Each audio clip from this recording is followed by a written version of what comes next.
I'm George Mack, a member of the Music on the Delaware Board, and our guest today is Reggie Harris. Reggie, he's a singer, a songwriter, a lecturer, and an educator. Reggie will be presenting a concert on May 8th for Music on the Delaware fans and for Reggie Harris fans, and we hope you can make it. The title of his concert that evening will be Family Revealed. Hi, Reggie. Hi, George. How are you? Yeah, I'm good. Nice to see you. We've emailed back and forth a little bit anyways, but we have not met. However, I do remember your presentation at the Walton Theater many years ago, and I know that your presentation was also well received at the Townsend School. So you can see, though we haven't met, you have not been forgotten. Oh, well, thank you. Reggie, for our audience, could you tell us how you got started in your career and perhaps some unanticipated challenges and what you're doing now? And then you're still willing to do it, to tell us a little bit about what you're going to do in the future. Well, George, when I was growing up, music was such a big part of my life. And I remember my mother tells me that I first sang in public at about 3 years old. I have no memory of that. But it's always just been part of me in a very amazing way and part of my community. So as I grew older and going through school, I sang in choirs and I sang solo and I sang here and I sang there. When I was about 19 years old, a friend introduced me to the guitar. And it was like a missing piece of me had just come into place. And it just enlivened me in such an incredible way. And at that time, I met my wife and we became partners. And then we were just looking for places. We were living in Philadelphia in those days and looking for places to play because we just had this passion to go out and perform songs for people. And little did we know that it would, for both of us, turn into a career that took us all around the world. I feel very blessed that those simple songs, some of which I was learning in elementary school and in my church growing up, that were songs that were part of history. Songs of the Underground Railroad, and songs of the Civil Rights Movement, and songs about people's lives who really made a difference in the world. People like Harriet Tubman and people like Dr. Martin Luther King Jr., but also ordinary people who, we say ordinary people who every day just went about their daily lives trying to do the best that they could, overcoming challenges. So one of the things I try to do in my life, as I'm now an educator and a Kennedy Center educator and a college lecturer for the Council of Independent Colleges and now co-president of the Living Legacy Project and taking people on civil rights pilgrimages, I try every time out to add some little piece of information, some little piece of history, and some piece of how we can, in our lives, cooperate and collaborate with each other to make our world a better place. Terrific. Thank you, Reggie. Could you tell us the types of songs that you'll be singing for our concert on May 8th?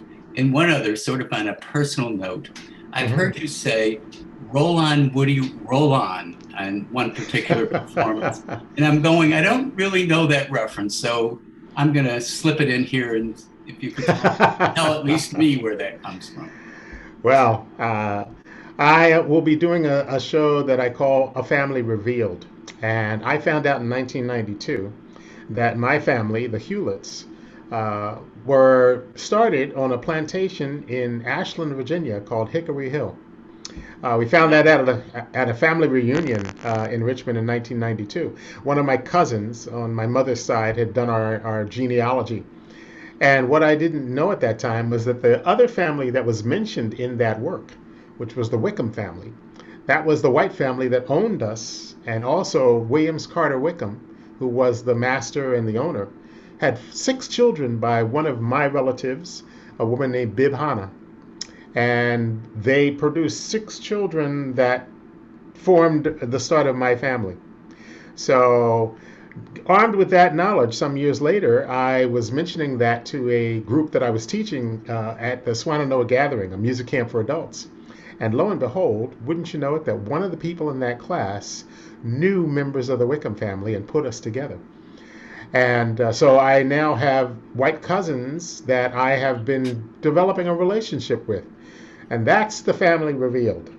So I'll be doing some songs and stories largely about the journey of our nation through slavery, through civil rights, and through the time of history into this amazing time when we have such an incredible opportunity to look back at history and to try to heal some of those wounds that were caused in those years.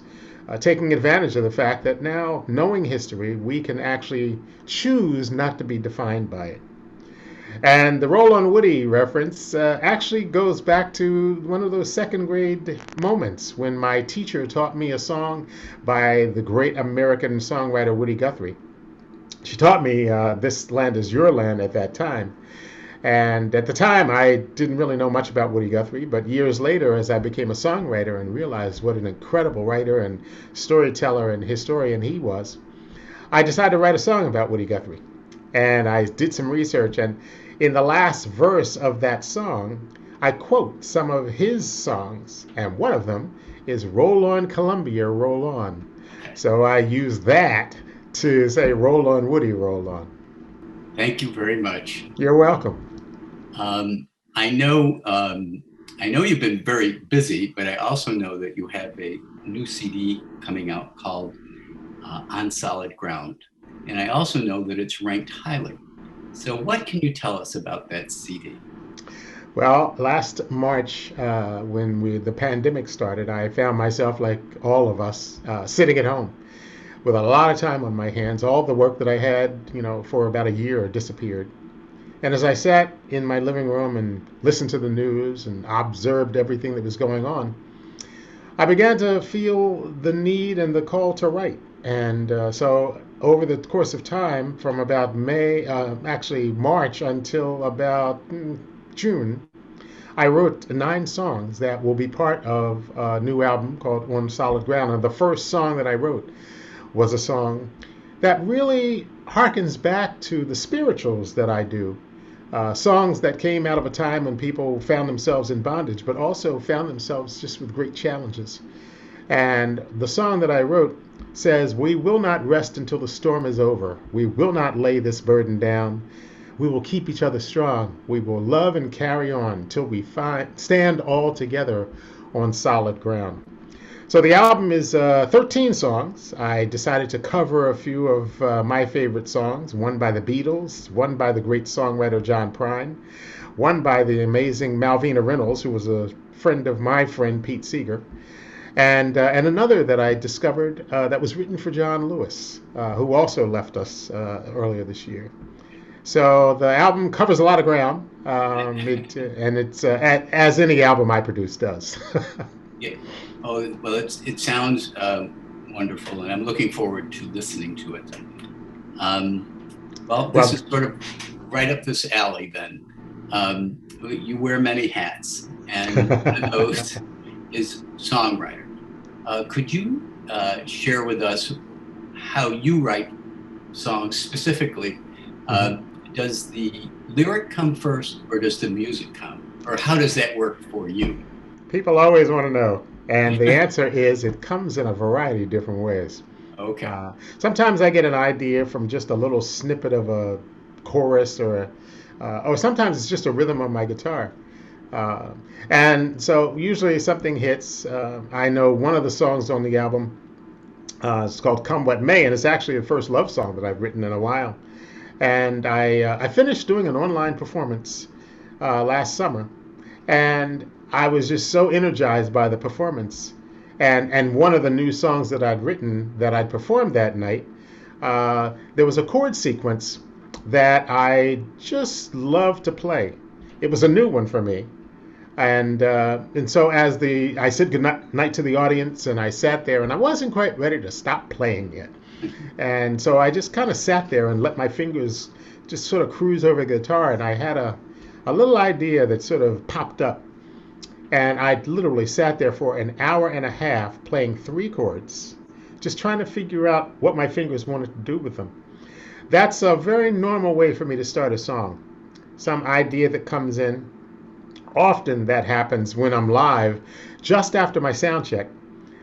Sometimes I like to just stand and play for a few minutes just to get used to the hall where I'm playing. And in that time, I don't know, something magical often happens.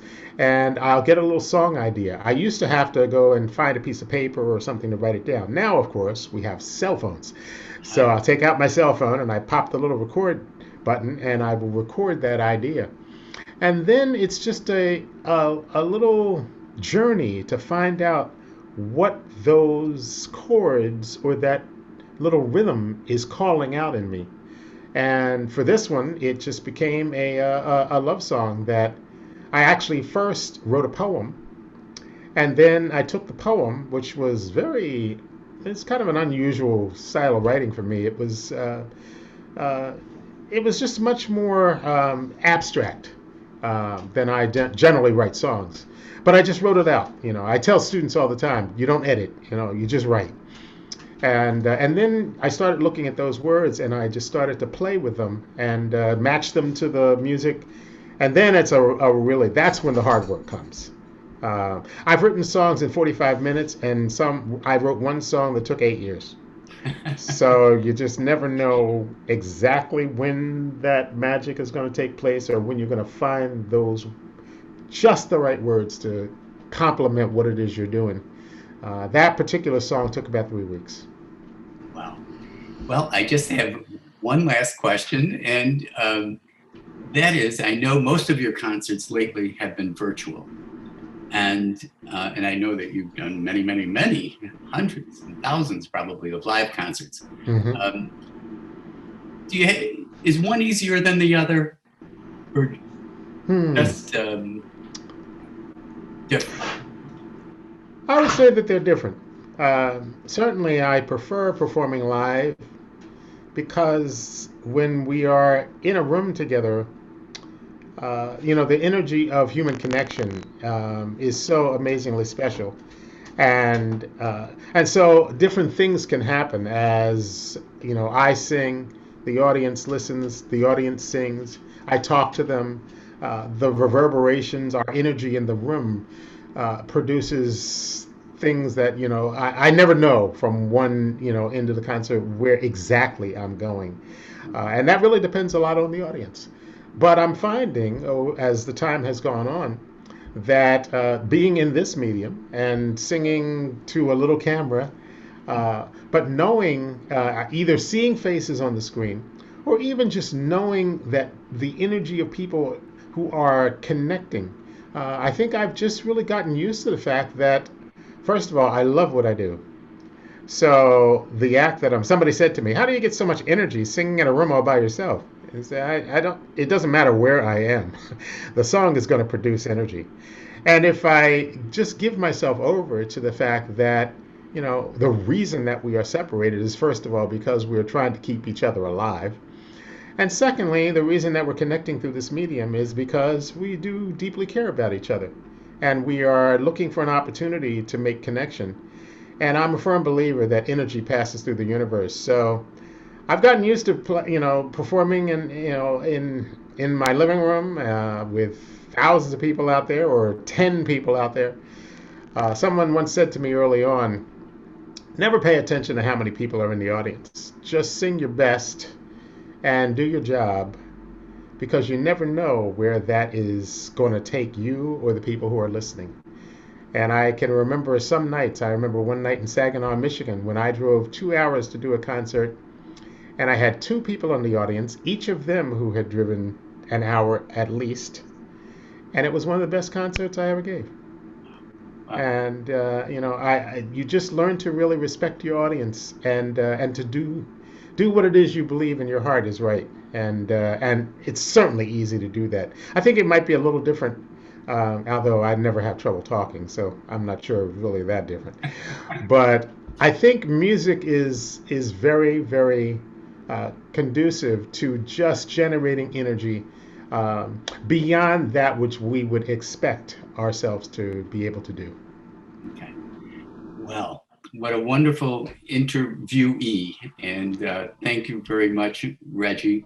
We're looking forward to the May 8th concert Be well, and thank you very much. You are so welcome, George. I can't wait to meet you in person. There you go.